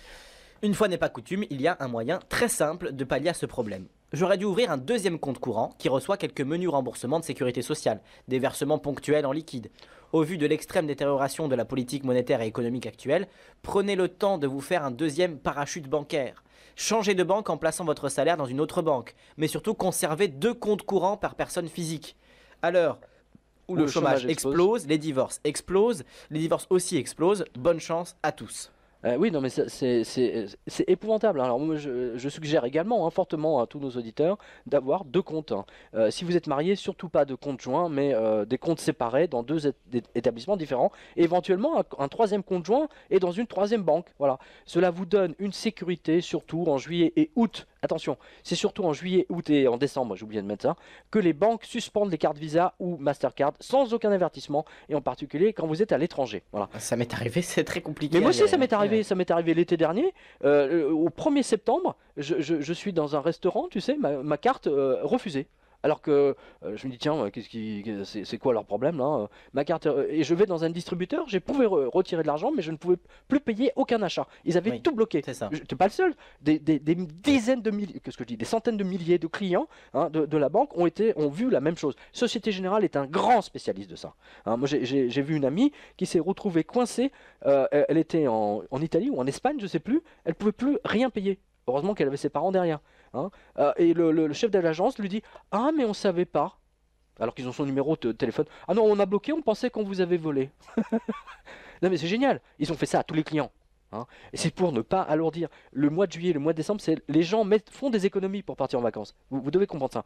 Donc, les banques se retrouvent avec une masse colossale d'argent hein, qui leur sauve de matelas. Et en juillet-août, pouf, d'un coup, paf, ça s'en va. Ouais. Et donc, elles se retrouvent en faillite. Hein. C'est pour ça que en 2007, au 15 août, hein, Jean-Claude Tricheur hein, avait déjà débloqué, je ne sais plus combien, 8 milliards, ou c'est dans Black Masters, là, je me souviens plus du montant exact, mais pour sauver les banques déjà à l'époque. Toujours au mois d'août, au 15 août, précisons bien. Hein. C'est pas par hasard d'ailleurs au 15 août. Ouais, au 15 août, au beau milieu de l'été. Ouais. Voilà, donc Ouais. ayez 2 comptes, très important, et si vous êtes marié, ayez même 3 comptes. Hein, voilà. Hein, il est préférable que vous payiez un petit peu de machin bidule plutôt que vous vous retrouviez dans une situation absolument impossible si vous voyagez souvent à l'étranger. C'est vraiment pas possible. Hein, parce que c'est arrivé à trop de gens dans mon entourage, y compris à moi, à toi. Donc c'est absolument pas normal. C'est absolument pas. Et c'est démerdez-vous, hein, c'est dans le genre. Hein, voilà. On veut une pause? On peut faire une pause, dont on n'a pas encore parlé.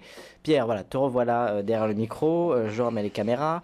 Pierre, je disais, il faudrait qu'on dise un mot du franc suisse quand même, parce qu'on n'en a pas parlé de ce Oui. qui s'est passé en Suisse, qu'on explique un petit peu ça aux auditeurs. Alors, quel Alors, article très tu brièvement, souhaitais non, mais Oui. très brièvement, Vas-y. pour qu'on comprenne, parce que depuis, quand même, nos auditeurs ont vu pas mal d'informations, mais Pourquoi la banque suisse a été obligée de se désolidariser, on va dire ça comme ça, de l'euro? Bah, tout simplement parce que tout ce qui toutes les fortunes de France, de Navarre, de Grèce, de Bulgarie, d'Estonie, Russie, etc., sentant le vent venir de l'effondrement global, se sont tous précipités pour mettre leur fortune, du moins une partie de leur fortune, en Suisse. Déjà. Donc ce qui a déclenché évidemment une phénoménale demande du franc suisse, et c'est un truc qui coûtait genre 100 000 euros à la seconde à la Banque centrale suisse. Hein. Donc ils ne pouvaient plus décemment tenir ce truc, à racheter de l'euro pour maintenir le cours. Et donc c'était où ils allaient à la faillite, hein, parce que je rappelle je rappelle que Egon von Greyerz et d'autres l'avaient donné. Tiens, je vais relire, tiens, justement, parce que von Greyerz, hein, je le donne dans la vidéo, mais je vous le redonne ici. Hein, il avait prédit cette sortie dans un scénario écrit au mois de décembre, hein, vers la mi-décembre. La raison pour laquelle, et c'était au moment où il y avait le référendum sur l'or en Suisse, hein, voilà. La raison pour laquelle je suis si nerveux à propos de ce référendum sur l'or est que la Banque centrale suisse est maintenant assise sur la plus grande position spéculative sur les devises de toutes les banques centrales du monde.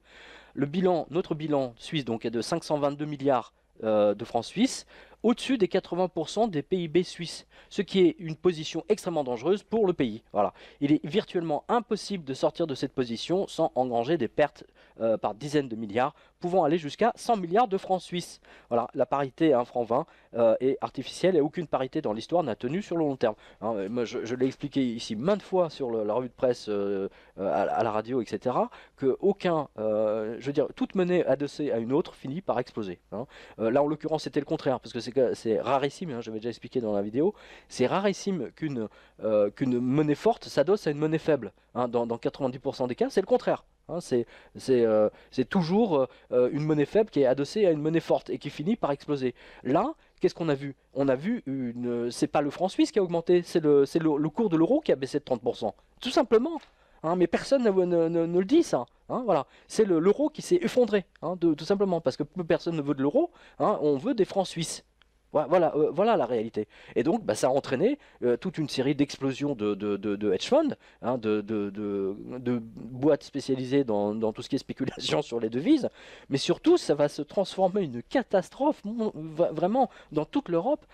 Et il y a beaucoup, si tu peux le lire, parce que je donne ça quelque part. Un peu plus bas, je ne sais pas si où c'est, beaucoup de collectivités locales françaises et beaucoup de municipalités, beaucoup de villes, hein, avaient des prêts adossés au franc suisse, au cours du franc suisse. Je ne sais pas si vous réalisez. Ça veut dire, chers auditeurs, que si votre municipalité, je pense notamment à Saint-Gilles-Croix-de-Vie par exemple, hein, ou à d'autres, hein, vous allez être massacrés par les impôts locaux parce que ils vont être obligés de payer 30% de plus, grosso modo, hein, entre 20 et 30% de plus. Voilà ce que ça veut dire. Ça veut dire que vos impôts vont exploser. Vos impôts locaux vont exploser. Sinon, c'est votre municipalité ou votre collectivité locale, régionale, qui va déposer le bilan. Hein, voilà. C'est énorme. C'est la conséquence d'une explosion nucléaire. Hein, voilà. Et là aussi, hein, BFM VC et compagnie, BFM Business se garde bien d'expliquer les répercussions mortifères sur les Français, hein, de cette affaire. Hein, voilà. Et sans parler des traders du Crédit Agricole, de la Société Générale, de la BNP, etc., qui avaient des positions sur le franc suisse et qui ont explosé en cours de vol. Hein, je ne sais pas si Deutsche Bank, elle a perdu 150 millions en une seconde. Voilà. La Société Générale, je crois que c'est même plus. Hein, enfin voilà. Et donc ils vont là aussi, ils vont se servir sur votre compte. Donc ils vont augmenter toutes les commissions d'intervention et j'en passe et des meilleurs pour se récupérer. Hein, parce qu'en plus elles sont en faillite. Et en plus voilà, donc c'est la spirale infernale. C'est vraiment totalement la spirale infernale. Oui, tu voulais parler de cette vidéo à la Saxo Bank, c'est ça, pour enchaîner? Non, je parle de la vidéo que j'ai l'occasion de faire il y a 10 jours, là, enfin juste 2 jours après que ça se soit passé. Mais la vidéo de la Saxo Bank, elle est très intéressante. Oui, c'est celle-là. Parce que voilà, Voilà, si tu peux lire, voilà, parce que celle-là, je ne l'ai pas abordée justement, donc c'est très bien. Donc voilà, conséquence de la décision suisse, la Saxo Bank vous joue du pipeau et Chambéry pleure. Cette vidéo de la Saxo Bank est surréaliste. Vous avez des spécialistes financiers et bancaires qui vous expliquent qu'ils n'ont rien vu venir. Rien. Alors que Rien. plusieurs Suisses, Egon von Greyerz, Crotaz, je crois qu'on pourrait même citer Mirezaki aussi, Oui. et même votre serviteur, dans le livre 666 à propos d'une monnaie adossée à une autre, avait expliqué l'inéluctable, hein, ce que tu viens d'expliquer. Voilà. Comme quoi les formations à l'économie ne servent vraiment à rien. Monsieur Pointet a vu, lui, dans le Dauphiné libéré, qu'avec l'envolée du franc suisse, l'emprunt toxique de Chambéry explose. 1 million d'euros, très exactement 978 000 euros. C'est Incroyable. le coût supplémentaire annuel qu'aurait pris un des emprunts toxiques de la ville de Chambéry. Il Incroyable. faut dire qu'il fallait être très très bête ou très très corrompu pour signer un tel engagement. Habitants de Chambéry, comptez-vous dans l'indice Nikkei. Mm. Pour la Gazette des communes, vue par Madame Landry, le taux d'intérêt d'un contrat de la communauté d'agglomération de Chartres Métropole passe de 21,9% avec un franc suisse à 1,2 euros à 44,2% avec un franc suisse à 1 euro. Quand celui de la ville de Montoire de Bretagne, en Loire-Atlantique, bondit de 16,50 à 28,79. Incroyable, 60%, hein, Ouais. pourcentage. Ouais. Et celui du syndicat intercommunal pour la destruction des résidus urbains, le CIDRU, basé à Saint-Germain-en-Laye, hein, dans les Yvelines, donc, explose littéralement de 38%, 38,3 à 65,6, 61 exactement. Incroyable. De son côté, Christophe Greffet, un élu Parti Socialiste et président de l'association Acteurs Publics contre les empreintes toxiques, APSET, donc, a vu que, alors on cite, hein, une dette toxique de 42 millions d'euros indexée sur la parité euro-franc suisse et la différence entre la parité euro-dollar, blablabla, le surcoût s'élève à 3,8 millions d'euros. Boum, voilà. Voilà, traduction littérale, hein, indice Nikkei, hein, tout simplement. Pour un seul prêt d'un montant de 9,8 millions, le taux évolue de 8 à 30%, soit 2 millions d'euros d'intérêt par an en plus. Bam. Traduction française, français, vous allez voir vos impôts locaux exploser. Hein, comptez-vous parmi les bips. Voilà, non mais c'est invraisemblable, invraisemblable. Et alors, tiens, justement, il y a monsieur Owen Lee, patron de la Canarsie Capital, hein, donc c'est le canari dans la mine, hein, c'est un hedge fund, et bien il a ruiné tous ses clients. Tous ses clients. En décembre 2014, sur les 100 millions de dollars de ses clients, il lui reste plus rien. Et sur les 100 millions, il reste 200 000 dollars. Et il a dit à ses clients authentiques, je m'excuse, hein, I beg your pardon. Désolé. Ah, oups, Pardon. oups. Indice Nikkei, une Ouais. fois de plus. Non mais c'est dingue. C'est la blague de South Park. And it's gone. C'est le banquier. Ouais, ouais, voilà, and c'est it's ça. gone. And it's gone, voilà. Ah, vous avez 120 millions. And it's gone. Il Désolé. n'y a plus, Pardon. il n'y a plus, ah, il y a plus. C'est fini. Tu sais, c'est le bon taux, tu sais. Ah, c'est là, ah, ben, c'est pas là. Ouais, C'est fini, ça. vous êtes Hop, ruiné, hop, monsieur. hop, hop, et c'est parti. Vous êtes en slip, ça y est. Au ça y est. suivant. Au suivant. Incroyable. Mais faut être vraiment stupide pour donner ces économies à gérer à tous ces hedge funds, etc. Tiens, j'ai eu des échos comme quoi la JP Morgan, Place Vendôme, abandonne ses positions, va quitter En les France locaux. Oui, Place D'accord, Vendôme. ouais. Hein, ils étaient dans des locaux somptueux, tu sais, genre. Place Vendôme, ouais. Tu vois, etc. Et là, j'ai eu des échos comme quoi ils ont tous reçu une lettre. Soit ils vont à Londres, soit ils vont à Genève ou je sais plus où, soit ils prennent la porte. Donc la JPM, Ils vont laisser, voilà, ils vont laisser 2 standardistes, hein, pour l'accueil Ouais. client. Hein. Ils vont laisser 2 mecs juste, et tous les autres. Alors je sais pas combien ils étaient, une trentaine, quarantaine. Tous les autres, il n'y a plus. Hein, ils quittent. Hein. Voilà, donc je pense que on sent que la JPM va être le prochain Lehman Brothers en cas d'explosion du système. Ah bah, justement, Il y avait l'article sur Goldman Sachs aussi qui bah, parlait de la JPM. lis-le, Je le trouvais. lis-le parce que ça va avec. Hein, mais je pense que le livre Je l'aime. Black Masters, là, ça a beaucoup aidé au départ de JP Morgan. Donc, Pas ce Vendôme. nos amis de Goldman Sachs demandent la mise à mort de la JP Morgan. Je vous l'avais annoncé et décrit pendant 3 ans, la guerre entre la JPM et Goldman Sachs, précisant que Black Masters était celle qui posait le plus de problèmes à la Goldman. Avec la vente du département matières premières de Blythe à Mercuria, une filiale indirecte de la Goldman Sachs, la JP Morgan avait perdu la guerre. Et maintenant, Goldman veut la finir à coups de batte de baseball et l'a fait savoir avec un communiqué des plus officiels. Dingue, c'est votre serviteur qui a eu raison contre tous les analystes Wall Street. Sous prétexte de capitalisation insuffisante, Goldman suggère de diviser la Morgan en 4. Rien que ça, mort de rire. Après, il ne restera plus qu'une seule grande banque d'affaires dans le monde, la Goldman, à qui il ne faudra qu'installer un des siens à la tête de chaque pays via sa banque centrale. Voilà. Nos analyses nous indiquent que... Alors, pardon, c'est en anglais. Hein, nos analyses nous indiquent que même avec les pertes... j'arrive pas à le... Alors, nos analyses indiquent que même nos systèmes de comptabilité ont perdu leur synergie, hein, et qu'une division de la JP Morgan pourrait accréditer pourrait être bénéficiaire aux actionnaires dans la plupart des scénarios. J'aime bien le prétexte. Oh, Façon mais de c'est dire pour vous, polie, chers ouais, actionnaires, ouais, tu vois. c'est ça. Oui, oui, il faut Façon polie de diviser. dire. Ouais, voilà. Pour l'intérêt des actionnaires, il faut que la banque meure. Ouais, voilà. Mouru. Mouru aussi, ouais, voilà. Mais, non, mais attends, le mec, mais t'as vu le cynisme? Mais t'as vu le cynisme de la Goldman Sachs, c'est Il incroyable. continue, hein. Ceci dit, casser la JP Morgan en Quatre 4 morceaux, Voilà. tout ça serait Quand même assez large, hein, des voilà, institutions des assez larges. institutions assez larges, eh bien, aurait un risque considérable dans l'exécution, Voilà. une incapacité. une incapacité à faire revenir le capital en excès, ou voilà, désolé, j'ai du mal à lire, c'est c'est vraiment la langue de bois là. la langue En fait, de- non, c'est plus, c'est technique, c'est quoi. technique, Ouais, c'est technique, très exactement. financier. C'est la langue de finance. En fait, ils ne pourront pas dégager des bénéfices sur les capitaux, hein, Mhm. principalement, ou alors un manque de multiples de re-rating. Attends, re-rating, c'est en fait comment dire, c'est les notes, hein, les notes de Mhm. Moody's, etc. Ouais. Donc pourrait les entraîner effectivement à une sorte de. S'il n'y avait pas voilà, un re-rating des différents voilà. morceaux, cela pourrait avoir un risque potentiel terrible, selon la Goldman Sachs. C'est bien Voilà, donc c'est un excellent papier de ZH hein, que franchement, je vous recommande de le lire pour rire parce que en ce moment l'humour est un peu manquant. Hein. ça. Voilà, Heureusement, il nous reste les grosses ficelles de la Goldman Sachs.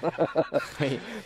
C'est quand même incroyable. Je veux dire, une banque qui écrit sur une de ses concurrentes en disant ce serait bien qu'on la casse en 4 morceaux et qu'on fasse ceci, qu'on fasse cela. Ouais, d'accord, ok. D'où vous venez, les gars, pour dire ça, quoi? C'est quand même fou. C'est quand même fou, quoi. C'est marrant que personne ne propose que la Goldman Sachs soit divisée en 4. Ouais. Hein Ah oui, après tout, pourquoi pas? JPM pourrait pour les répliquer mêmes avec raisons, son d'ailleurs. propre rapport en disant oui, la Goldman Sachs sont un peu trop gros, il faudrait mieux les casser en 10 morceaux, ce serait mieux. Donc ça te Pourquoi montre. Non, mais qu'est-ce que ça veut dire? Pourquoi Goldman Sachs ose publier un C'est le communiqué? patron, quoi. C'est le patron. C'est le patron. D'une part, c'est le patron. Ensuite, ils tiennent tous les congressmen américains. Oui. Hein, voilà. Et même les Européens, puisqu'on l'a dit, Et même les Européens, évidemment. Mario Monti, Papandreou, enfin, on pourrait en citer un paquet comme ça. Ah oui, il y en a un paquet en Europe et en France aussi. Hein, voilà, donc je rappelle que Goldman Sachs a pris le pouvoir. Hein, depuis, de toute façon, c'est simple, depuis qu'ils ont éjecté Brett Nasser, c'est les patrons. Hein, voilà. C'est eux qui, via Mercuria. Pourquoi Mercuria? Parce que les nouvelles règles qui ont été imposées il y a 3 ans par Dodd-Frank, justement, ils ont pris Mercuria pour ne plus être sous la coupe de ces lois américaines, Oui. tout simplement, et qui leur permettent, la Suisse leur permet de continuer leur raquette sur les matières premières. Voilà. Hein, c'est fou ça quand même, c'est incroyable. Enfin bref, donc c'est une... Alors tiens, justement, pendant qu'on parle des banques, pendant que vous mangiez une dinde, Poutine a sauvé la banque de Bruce Willis en faillite. T'as vu ça? Oui, j'ai vu ça, il faut que je le retrouve. Alors, je ne pouvais pas non plus l'inventer, cette banque russe s'appelle Trust, confiance. Hein, il n'y avait pas un groupe qui s'appelait Trust? Oui, antisocial, Antisocial, tu perds ton sang-froid, voilà. Ouais. Donc le groupe antisocial, Trust, pardon, donc était en faillite. Et pour corser le tout, la banque russe avait payé un pont d'or à l'acteur américain Bruce Willis pour qu'il assure la promotion de sa banque, hein, de banque solide. Tu vois, c'est une banque sérieuse, tu vois, t'as Bruce Willis, tu vois, qui est là, tu vois, c'est Une banque de badass. voilà, de badass. Hein. Comme quoi il importe de voir tout banquier comme un menteur puissance 1000. Bref, la banque Trust, secouée comme les autres par la baisse orchestrée du rouble, était en faillite du coup. Hein, et des gens s'étant précipités, soit pour retirer, soit pour dépenser un maximum de roubles. Voilà. Et Poutine a été obligé de sortir 2,4 milliards de dollars de ses réserves de devises, donc pour que la Trust.ru ne ferme pas ses portes. Dommage, cela aurait pu donner une autre idée de film à Bruce Willis, justement. Alors il y a une photo là, c'est marrant, hein, allez sur quotidien.com, vous allez la voir, elle est très drôle avec Bruce Willis, tu vois le truc. Alors ce qui est intéressant avec Poutine, c'est qu'il a décidé de nettoyer le secteur bancaire, justement. Reuters a écrit que la banque centrale russe, qui est pilotée par une femme très intéressante, très intelligente, donc a lancé un grand nettoyage et a révoqué. Hein, tu vois qu'ils ne sont pas comme les Américains, eux ils révoquent les licences bancaires. Ils disent bon, c'est fini, vous dégagez, vous rendez tous les clés de votre banque à une autre banque. Hein, voilà. On n'attend pas que la banque se casse la gueule. On dit vous faites n'importe quoi. La banque centrale russe n'attend pas que les banques se cassent la figure. Hein, voilà. Surtout qu'en plus en France, on attend qu'elles se cassent la figure, en Occident, pour finalement les renflouer et leur permettre de repartir. On leur enlève pas leur licence, je veux dire, voilà. Voilà. Alors écoutez bien. Alors le nombre de banques russes à qui la licence a été retirée, hein, est maintenant légèrement en dessous de 1000. Non, c'est que maintenant, le nombre total de banques en Russie est inférieur à 1000. Voilà, et un peu en dessous de 1000. pardon, Et il y a 100 inférieur à banques, 1000. il y a 100 banques à qui on Ouais, a autant retiré pour la moi. licence. Oui. Autant pour Voilà. moi. Donc c'était sur Reuters et Romandie.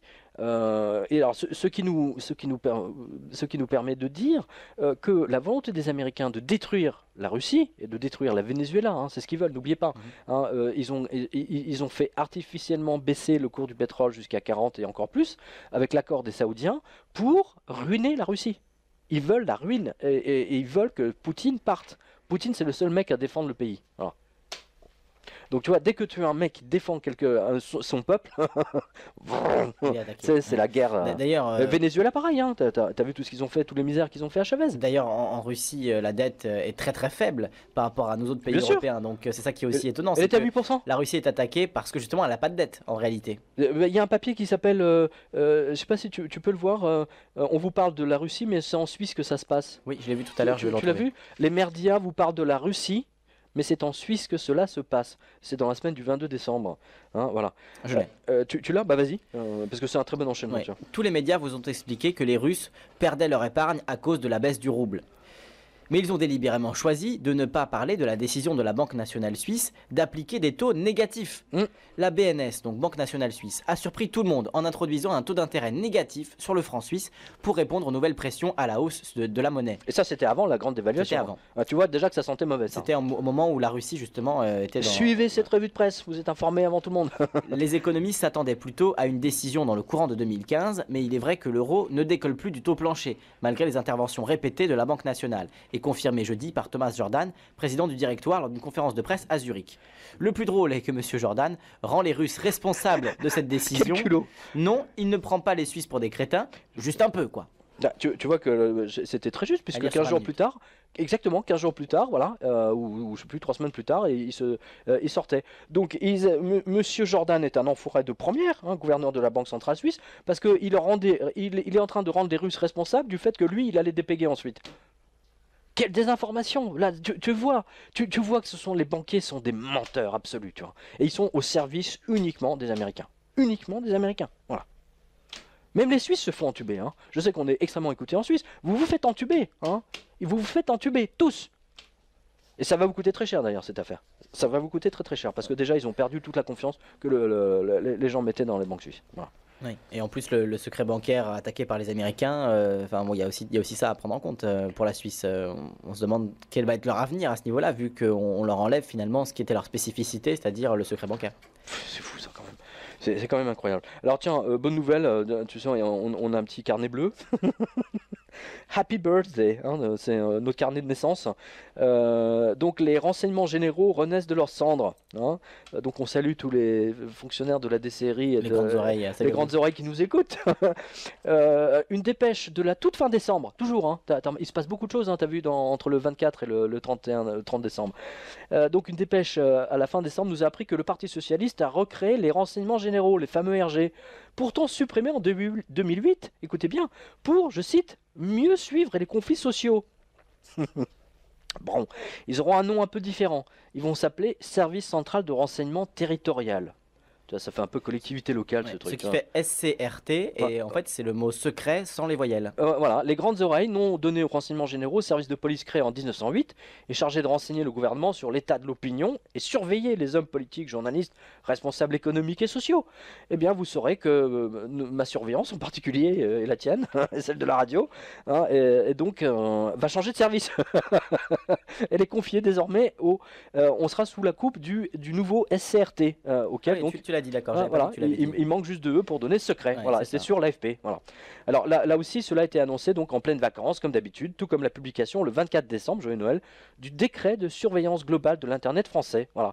Vous pouvez lire le décret ici sur Légifrance. Hein, donc allez sur quotidien de Parascore, c'est un lien qui fait 2 km de long. La police de la pensée pourra fouiller votre ordinateur sans souci dès qu'un soupçon pèsera sur vous. Voilà, merci monsieur Valls. Et dire que ce sont des socialistes qui sont au pouvoir. Alors c'est marrant d'ailleurs parce qu'ils ont voté ça à la fin, juste quelques jours avant les attentats contre Charlie Hebdo. Voilà. Donc, Là, la chronologie sur ton blog, effectivement, est frappante. Ouais. incroyable. T'as vu? On voit les trucs arriver au fur et à mesure, hein, c'est marrant. Hein. Et c'est pour ça que quand tu postes certaines infos, j'imagine que tu vois pas les conséquences que ça peut avoir et tu te rends compte 3 semaines, 2 Oui. mois après. Ah oui, d'accord, oui, enfin, on le fait tout Tu le vois, temps, on raccroche les wagons, mais c'est le boulot. J'appelle quoi, ça, mais c'est énormément de boulot, si tu veux. C'est un truc d'analyse là, que je fais régulièrement. Hein, depuis maintenant, tu connais la logique qui prévaut Bien à sûr. cette revue de presse, mais tu vois bien que c'est incroyable, quoi. C'est donné à l'avance, hein, quasiment. Voilà. Alors, tiens, signe des temps, justement, dans la foulée, on vole même les cadavres. Hein. Quand j'ai lu ça, j'ai halluciné. Je me suis dit, c'est pas possible, quoi. Ils ont pas fait ça. Si, ils l'ont fait. Tu écris, j'aime bien ce genre de fait divers, la saison ou de fait divers. Un kidam a sauté dans un corbillard parce que les clés étaient sur le contact. Et il est parti avec le cercueil du défunt toujours à l'arrière. La police a pris le corbillard en chasse. Vous voyez la scène à l'américaine avec des voitures du LAPD, toutes sirènes hurlantes, c'est-à-dire sur le 7/7. Merci à monsieur Nichols. Là où je veux en venir, c'est que la misère aux États-Unis est telle que les malfrats en sont arrivés à voler la mort. Et dans ce cas-ci, même 2 morts, la symbolique avec sa robe noire et sa faux et un vrai cadavre. Dingue, cela n'annonce évidemment rien de bon. Tu vois que le vol des cimetières, si tu veux, là on a franchi un cap. On n'attend plus cimetière, on va le corbillard tu vois, direct. là on vole le corbillard d'office, quoi. Ouais, ouais. Je sais pas ce qu'ils voulaient faire du cadavre, le manger peut-être, je sais pas, mais Même du corbillard, bon, c'est pas une... c'est quand même incroyable, quoi. Non mais il y a vraiment des dingos, hein. Il y a vraiment des dingos, voilà. Alors tiens, justement, parce que beaucoup de lecteurs m'ont posé la question suite à parce qu'il y a un pilote d'Air France, Steve, que je connais, justement, je tenais à vous informer que depuis quelque temps, je ne peux plus accéder à votre blog à partir de mon iPad chez Air France. Je me demande s'ils n'ont pas bloqué l'accès comme d'autres établissements l'ont fait. Je voulais vous en faire part. Alors, je demandais à d'autres lecteurs chez Air France de confirmer. Alors, effectivement, c'est confirmé. Je suis censuré sur la moitié des sites Air France. L'autre moitié, je suis en accès libre. Étonnant. C'est peut-être parce qu'on rappelle souvent Les licenciements chez Air France. Exactement, parce qu'on doit être les seuls à parler des plans sociaux que fait Air France. Ouais. Non, mais incroyable. Si Air France on arrive là à nous censurer, non, mais tu y crois pas, quoi. C'est vraiment très grave. Oui. Vraiment, En vraiment même temps, très, ça, très ça grave. te fait de la pub quelque part, puisque finalement. Toute enfin, voilà, censure toute développe, censure, du voilà. coup, déclenche Et puis l'intérêt. bon, Hein. c'est pas parce que c'est censuré sur l'iPad d'Air France que les gens ne peuvent pas aller chez eux ensuite regarder le blog. Donc, de toute manière, c'est. Oui, exactement. Ça ne fait que montrer finalement qu'ils n'ont pas envie Exactement. qu'on sache. Donc, c'est. Exactement. Voilà, c'est oui, effectivement, toute publicité de ce style-là, ben, sera toujours positif finalement. Donc, ils se trompent en pensant qu'ils vont censurer quoi que ce soit. Tu as vu une autre information là que tu voulais aborder? Parce que, enfin, il y en a pas mal encore. Oui, il y en a hein. beaucoup, j'en ai vu quelques-unes. Alors attends, je vais essayer de remonter. Attends, j'en avais une, mais là, je ne sais plus. Ah oui, ça bon, c'est un détail, alors c'est pas ça que je voulais dire, mais elle est intéressante aussi. Cette fameuse interview d'Aaron Rousseau. Oui, qui, très intéressant. Voilà, qui date un petit peu, mais on peut y revenir. Non, c'est une nouvelle souvent. version. Ah, c'est une nouvelle version, d'accord. C'est une nouvelle version, ils ont rajouté des extraits qui des étaient pas... extraits. D'accord, Voilà. moi j'ai pas vu ça, alors je vais le regarder. Donc voilà, on avait beaucoup parlé de cette interview il y a des années hein, à la radio. C'est Alex Jones avec qui l'avait toi, faite, je crois. Alex Jones, effectivement, avait réalisé cette interview avec Aaron Rousseau, réalisateur de films, qui s'était lié d'amitié avec un Rockefeller et qui eh bien, a raconté avant sa mort, puisqu'il est mort ensuite d'une maladie foudroyante, Aaron Rousseau, a raconté donc dans cette longue interview avec Alex Jones avant sa mort, ce qu'il a appris finalement en étant ami avec Rockefeller. Le Rockefeller, ouais. Voilà. Et du coup, voilà, hier, tu as écouté cette interview, Pierre, avec les oreilles du 3 janvier. Et c'est vraiment étonnant, car Rousseau en parle beaucoup de cette loi. Il ne fait que En ça. fait, il ne fait même que cela. Ouais. Écoutez-le à l'heure du déjeuner, vous allez voir, c'est très très intéressant. Son amitié avec monsieur Pierre Tombante, Rockefeller. Je rappelle qu'il est le réalisateur du film Un fauteuil pour deux. Producteur, je me suis Producteur, planté. pardon. Il est producteur, ouais. Producteur du film Un fauteuil pour deux, considéré par Wall Street comme le meilleur film jamais réalisé sur eux, raison pour laquelle Rockefeller l'a coopté à l'époque. Absolument. Et c'est comme ça qu'ils sont devenus potes. C'est qu'en fait, ils voulaient rencontrer pour parler de ce film parce qu'ils trouvaient que c'était. Parce que manifestement, il y avait un écho chez les Rockefeller. Ils ont dû faire ce genre de pari plus d'une fois chez eux, tu vois. Et le fait qu'il ait capté, hein, que Rousseau l'ait capté, donc ils sont devenus très proches et il lui a annoncé pas mal de choses. Le 11 septembre notamment. Franchement, d'ailleurs, moi je pense qu'à la radio, vous devriez le passer. Ah oui, mais c'est pas en. C'est en anglais, mais C'est en anglais. On pourrait faire une version doublée. Effectivement. Ouais, il faudrait faire une version oui. doublée. Voilà. On a souvent parlé parce que c'est vrai qu'à l'époque, quand ces documents étaient sortis, ça avait fait grand bruit. Ça ne fait que confirmer finalement ce qu'on dit, mais voilà, on a quelqu'un qui de première main témoigne de ça et on sent dans sa façon de parler qu'il fait pas ça pour se rendre intéressant ou pour il le fait parce qu'il sent qu'il y a un besoin de révéler ces informations là et voilà, c'est un homme qui a une conscience, donc tout simplement il la met en exergue cette conscience. Alors, il y a une autre information que je voulais donner. Alors, c'est très intéressant parce que ça fait appel en fait, parce que là on voit vraiment le 666 en action. En fait, il y a deux informations qui sont tombées dans la semaine du 3 janvier. Si tu veux le lire, il y a notamment Swift coupe la Crimée des réseaux bancaires. Oui. Alors ça, Et la c'était Crimée ne peut plus ni vendre ni acheter. incroyable. Tu Incroyable. paraphrases l'Apocalypse selon Saint Jean, on en parlait encore tout à l'heure. Alors stop, stop, stop, stop. Alors justement, puisqu'on Oui, en parle, vas-y. aujourd'hui, Vladimir Poutine, enfin le bureau du président russe, a donné un communiqué de presse à l'ensemble de la presse internationale, comme quoi, si jamais la Russie est coupée de SWIFT, il y aura des conséquences absolument phénoménales. J'avais donné ici l'information il y a un mois ou deux avec toi, quand Cameron avait demandé à ce que la Russie soit coupée Ouais. du SWIFT, eh bien ça a pris grosso modo 2 mois à Poutine de leur répondre, et il répond par une déclaration de... J'avais dit à l'époque que Cameron c'était une déclaration de guerre, hein. C'est une déclaration officielle de guerre, hein, techniquement. Poutine donc met en garde contre les conséquences extraordinairement négatives, hein, en disant que là c'est la guerre. Mais c'est ce qu'ils veulent, hein, les anglo-saxons. Hein. En même temps, forcément, si on utilise les méthodes de l'Apocalypse selon Saint Jean, forcément, c'est la guerre. Si on coupe tout un pays du réseau bancaire international, De paiement, voilà. Forcément, on le coupe de toute existence. Ils aujourd'hui, veulent hein, mettre donc, Poutine à genoux. C'est le seul qui leur résiste aujourd'hui. Ah, avec les pays musulmans, bien entendu. Avec les Iraniens, etc. oui. Ouais. Mais excuse-moi, pas l'Arabie Saoudite. Hein. Voilà, excuse-moi, je t'ai interrompu, vas-y, continue, Oui, parce que je lis, donc, non, mais non, mais la c'est lueur très de cette intéressant, information c'est passionnant. de ce matin, c'est important de mettre ça Complètement. à côté de celle du 3 janvier. Ah, surtout que la Crimée, c'est une attaque directe contre la Bien Russie, sûr. donc c'est évident. Donc la Crimée ne peut ni vendre ni acheter. À la demande du dollar à 7 têtes, c'est-à-dire la Maison Blanche, Mastercard et Visa, ont suspendu toutes les cartes avec leur logo émises par des banques de Crimée. Leur crime, être pro-russe et par conséquent être contre les intérêts américains. Une magnifique illustration supplémentaire du livre, s'il en fallait encore une. Euronews écrit, je te laisse traduire. Oui, les États-Unis ont prohibé toutes les compagnies qui sont enregistrées aux États-Unis d'investir en Crimée ou de donner, de donner des services à des compagnies qui travaillent en Crimée. Donc, bien entendu, c'est sibyllin comme texte, mais comme Visa et Mastercard travaillent en Crimée par définition, hein, les porteurs de cartes, hein, eh bien, ils ont vu tout un tas de transactions refusées. Voilà. Malheur aux touristes qui se sont retrouvés bloqués dans un hôtel à l'étranger ou en Crimée, parce que Visa a décidé de ne plus honorer leur paiement, ou tout simplement à des gens des Criméens, je sais pas si on dit ça comme ça, je sais pas, qui étaient à Paris ou à Londres ou je sais pas, enfin en vacances n'importe où en Grèce, donc ils ne pouvaient plus au moment de payer leur hôtel, si tu veux, ne pouvaient plus. Terminé, hein, ils ont niqué, indice niqué, voilà. Donc parce que Visa a décidé de ne plus honorer leur service, hein, donc le service de paiement à distance. En même temps, l'Ukraine a coupé les alimentations électriques, et les Criméens ne peuvent plus se chauffer. Un malheur n'arrivant jamais seul. Voilà. Comme le souligne trop bien Euronews, la Crimée est contrôlée par Moscou, mais c'est le seul pays, enfin territoire, qui leur permet d'avoir un lien avec l'Ukraine. Donc c'est un article complet d'Euronews et un autre donc sur le chaos des transports du 29 décembre. Voilà. Donc tout ça c'est sur la revue de presse, vous le retrouvez. Et d'ailleurs tiens, justement derrière tu as un autre truc. Alors ça m'a fait. Alors là j'étais mort de rire quand l'or ukrainien se transforme en plomb. Il est juste en dessous, je vais le lire. Attends, j'ai lu ça, mais j'étais plié en deux devant mon ordinateur. Parce qu'en plus tu sais bien, c'est dans le livre en plus. Mais là on a un nouveau développement. Voilà, une extension, comme tu l'écris, waouh, une extension encore du 666, digne d'un livre policier. Les lingots d'or de la Banque centrale d'Ukraine, que la CIA n'avait pas volé lors de son opération éclair et de nuit, ont été analysés fin décembre par les essayeurs ukrainiens et ils ont découvert qu'ils étaient en réalité fourrés au plomb. LOL, écris-tu. Même pas de tungstène, c'est vraiment la dèche en Ukraine. D'après l'enquête, un employé de la Banque centrale, actuellement toujours en fuite, avait remplacé les lingots officiels par des lingots en plomb, repeints couleur or.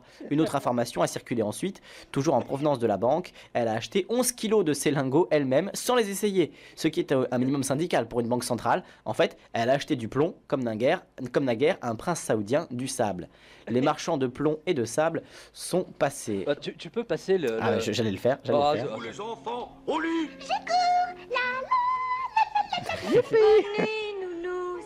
Bonne nuit, nounours. Eh oui. Que la nuit vous apporte à tous calme et tranquillité. Ah, c'est mignon. Voilà, les marchands de plomb et de sable sont passés. Il arrive, il arrive. Et hop.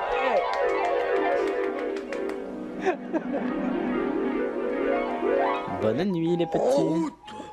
Bonne nuit les enfants. Allez sagement vous coucher. Et faites de beaux rêves.